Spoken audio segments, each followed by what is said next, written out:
Pride rock के ऊपर गर्म अफ्रीकी धूप में दिन शुरू हुआ उम्मीद और श्रद्धा के साथ। मुफासा, शक्तिशाली शेर राजा, अपने छोटे बेटे सिम्बा को इकट्ठे हुए जानवरों के सामने पेश किया। सवाना के सभी जीव विस्मय और सम्मान से इकट्ठा हुए, अपने भविष्य के राजा को स्वीकार करते हुए।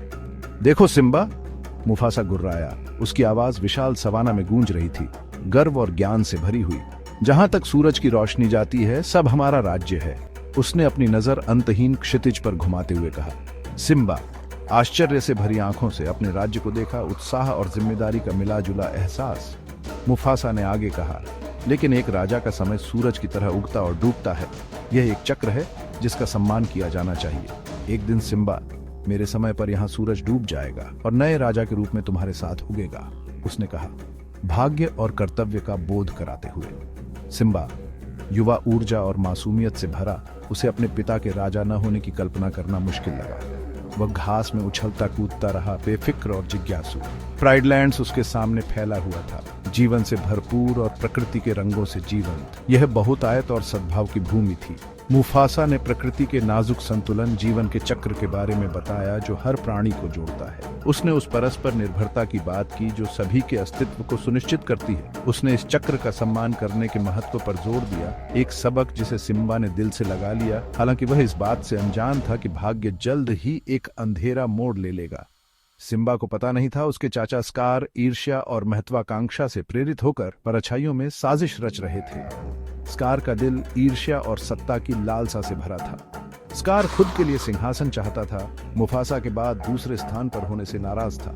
उसका चालाक दिमाग हमेशा योजनाएं बना रहा था, हमेशा साजिशें रच रहा था। वह युवा सिम्बा से नाराज था, उसे अपने बुरे लक्ष्य के लिए सबसे बड़ी बाधा मानता था। स्कार की आंखें एक गहरे दृढ़ संकल्प से जल रही थी। अंधेरे में स्कार ने लकड़बग्घों से अपनी विश्वासघाती योजनाओं के बारे में फुसफुसाते हुए उन्हें अपनी वफादारी के बदले में सत्ता और राज्य का एक हिस्सा देने का वादा किया। सत्ता के भूखे लकड़बग्घे स्कार के धोखे भरे शब्दों को उत्सुकता से सुनते थे।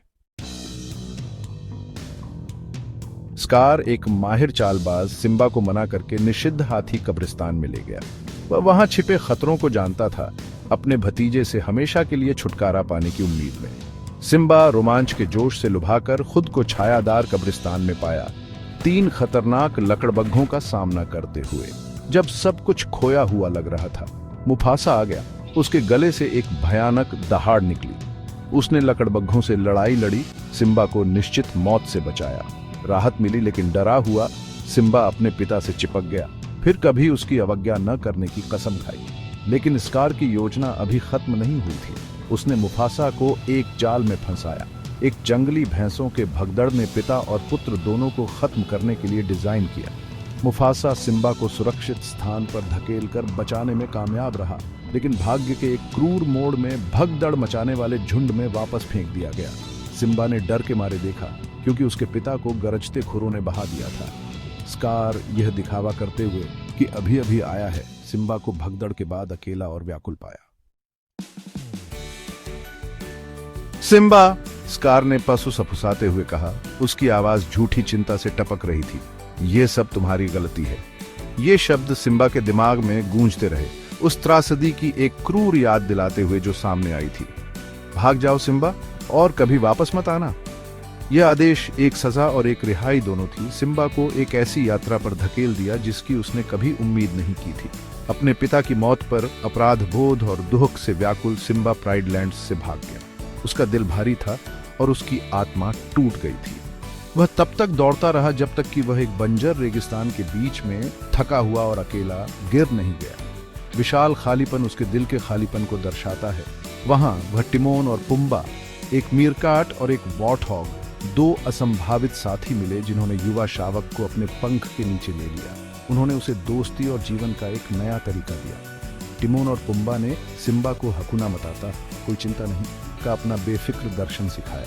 यह उसके द्वारा वहन किए गए बोझ के बिल्कुल विपरीत था। सिम्बा उनकी देखभाल में बड़ा हुआ, दुखद अतीत को भुलाने की कोशिश कर रहा था। उसने बेफिक्र जीवन शैली को अपनाया, लेकिन गहराई से वह अपनी यादों से पूरी तरह से बच नहीं सका। कभी चंचल शावक एक मजबूत युवा शेर में बदल गया, लेकिन उसके पिता की याद और उसके कथित अपराध का भार उसे सताता रहा। वह अक्सर खुद को सोच में खोया हुआ पाता था। दुनिया में अपने असली स्थान पर विचार करता था। साल बीत गए और सिम्बा ने एक बेफिक्र जीवन जिया, अपनी जिम्मेदारियों को एक तरफ ढकेल दिया। जंगल उसका अभयारण्य था, एक ऐसी जगह जहां वह अपने अतीत से छिप सकता था। लेकिन लगता है किस्मत के कुछ और ही मंसूबे थे। बदलाव की हवाएं चल रही थी और सिम्बा की किस्मत फिर से लिखी जाने वाली थी। एक दिन नाला, बचपन की दोस्त, अपने जंगल स्वर्ग में सिम्बा पर ठोकर खाई। उसकी उपस्थिति उस जीवन की एक कठोर याद दिलाती थी जिसे उसने पीछे छोड़ दिया था। वह उसे जीवित पाकर चौंक गई और स्कार के अत्याचारी शासन के तहत प्राइड लैंड्स पर आए विनाश की खबर लाई। कभी संपन्न राज्य अब अपनी पूर्व छाया बन गया था और सिम्बा का हृदय अपनी मातृभूमि के लिए व्याकुल था। नाला के शब्दों ने सिम्बा के भीतर गहरे तक प्रभाव डाला। उसने उसे उस शेर की याद दिलाई जो उसे होना चाहिए था, वह नेता जिसकी उसके पिता ने कल्पना की थी। उसकी याचना केवल गर्व के लिए नहीं थी, बल्कि सिम्बा के लिए अपने असली स्व को पुनः प्राप्त करने के लिए थी। वह अपने अपराध बोध और अपने अतीत से भागने की इच्छा और अपने गर्व के प्रति अपने कर्तव्य के बीच फटा हुआ था। अपने पिता की विरासत का भार और अपनी कथित विफलताओं का दर्द उस पर भारी पड़ा। ये रफीकी बुद्धिमान बबून था जिसने सिम्बा को अपने भाग्य का सामना करने में मदद की। रफीकी का ज्ञान और अपरंपरागत तरीके ठीक वही थे जो सिम्बा को सच्चाई देखने के लिए चाहिए थे। वह सिम्बा को पानी के एक कुंड में ले गया, उससे अपने प्रतिबिंब को देखने का आग्रह किया। और गौर से देखो, रफीकी ने जोर देकर कहा, जैसे सिम्बा उत्तर की तलाश में पानी में देख रहा था। तुम देखो, वह तुम्हारे अंदर रहता है। रफीकी ने सिम्बा के प्रतिबिंब की ओर इशारा करते हुए कहा। ये शब्द सिम्बा के दिमाग में गूंजते रहे, एक ऐसी सच्चाई के साथ जो वह लंबे समय से भूल गया था।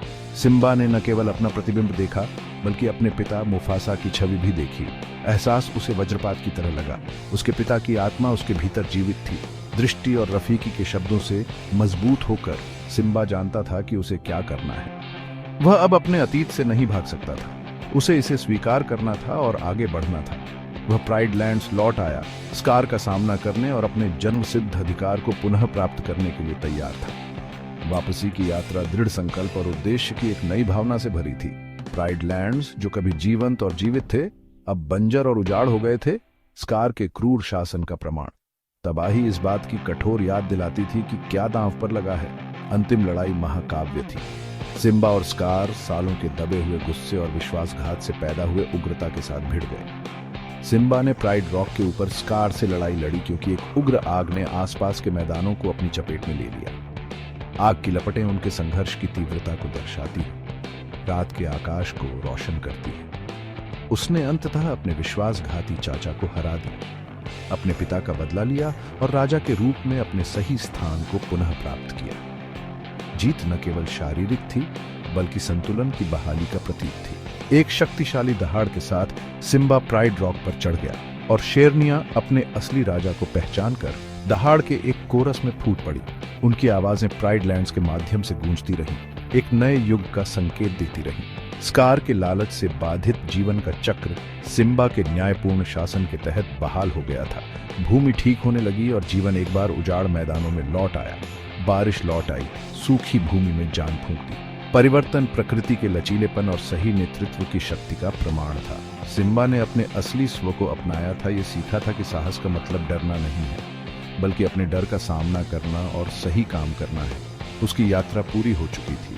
दी लायन किंग, विश्वासघात, साहस और मोचन की एक कालातीत कहानी हमें याद दिलाती है कि सबसे अंधेरे समय में भी आशा की जीत हो सकती है और जीवन का चक्र चलता रहता है। एक नए दिन की शुरुआत अपने साथ एक उज्जवल भविष्य का वादा लेकर आई।